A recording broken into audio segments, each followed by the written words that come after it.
Hello, Tuesday. We're going to tell you why Back to the Future is taking over the world 30 years on. Microsoft held an event in New York City to chat about what it's up to, including Project X-Ray. We're going to fill you in on the tech stuff. And George Miller will be busy with Mad Max sequels coming out of the wazoo. And Frank Miller, he clearly hates being asked to do anything for the Dark Knight universe. In trending movie news that surprises no one, the successful Mad Max revival came out this year, and even though it didn't do whopping numbers, like Avengers dollars, breaking the $1 billion mark. It is in talks of making sequels happen. Yes, sequels.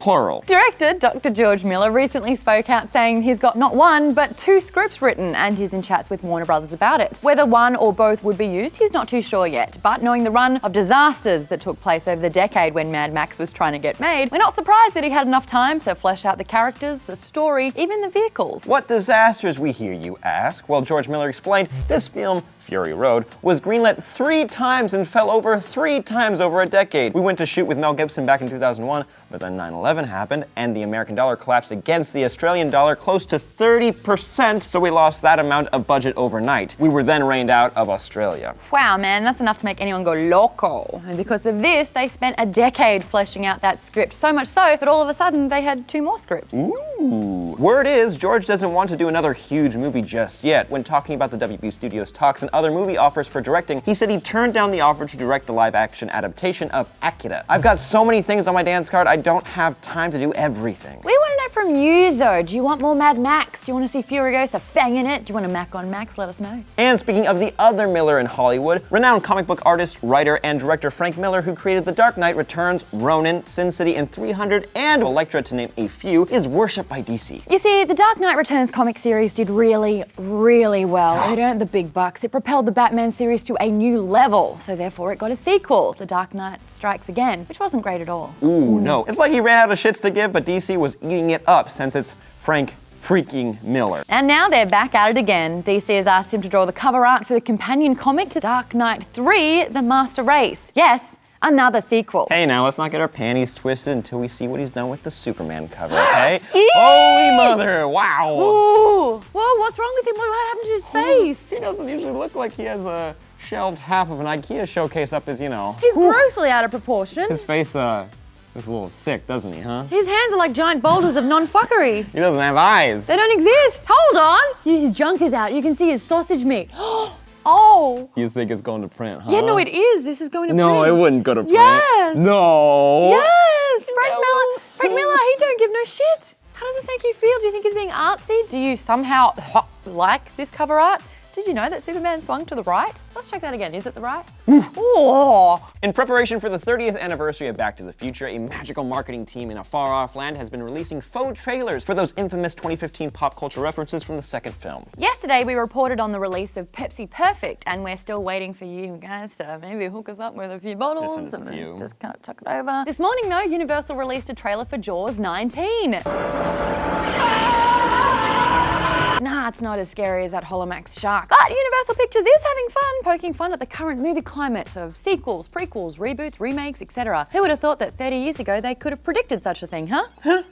There are about 7 of those movies that I really wouldn't mind seeing, Same. right? I Jaws liked 19, Jaws and sharks teaming up to save the world's oceans.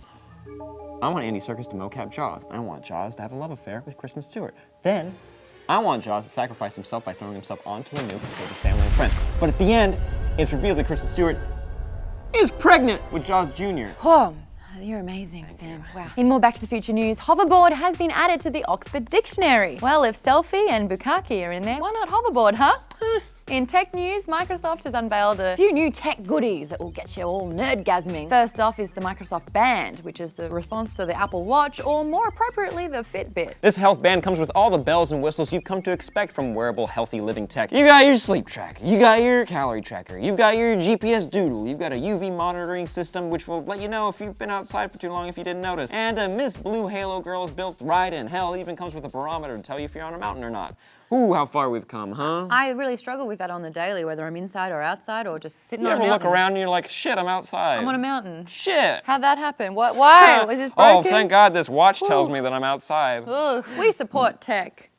You know what, our little breakdown aside, the band will also become an automatic shot detector when you're playing golf to automatically take down your score for all your golfing trips that we need to stop. The health apps can be synced across all your Microsoft devices and will be available starting October 30th, but you eager beavers can start pre-ordering today. The price, set around $249. To be fair, it does sound kind of cool. It does look cool too. Got a wearable tech. Hell yeah. Yeah. Hell yeah. But our favorite announcement comes from the HoloLens department of the Bill Gates kingdom. It's called Project X-Ray. That is a badass name. Hell yeah, and it's about wearable holograms. What's a wearable hologram? Well, they're holograms that users can interact with in the HoloLens world. So we're talking holographic guns, shields, weapons of all kind that are tracked to the players' bodies and can actually affect holographic enemies. Well. Now, these won't be available for you to get your dirty hands on for probably a long time, but those dev kits ship out early next year. So if you got $3,000 to drop, sign up now. And that concludes today's Nerd News Roundup. What got you guys most excited in the downstairs region? Was it the wearable holograms? Because that's an awesome thing to say. What about all those Jaws sequels? Which one was your favorite? Want to see Superman sausage one last time? No? Too bad. Aww. Wow, look at that thing. Oh, sorry about that. Bye. One more time. I got it. It's coming at you. Oh. There's a lot of he said, she said that happens in Hollywood, but this news about a Game of Thrones movie 1 minute and then it not happening the next really plays with my emotions, and that's not okay. Hey.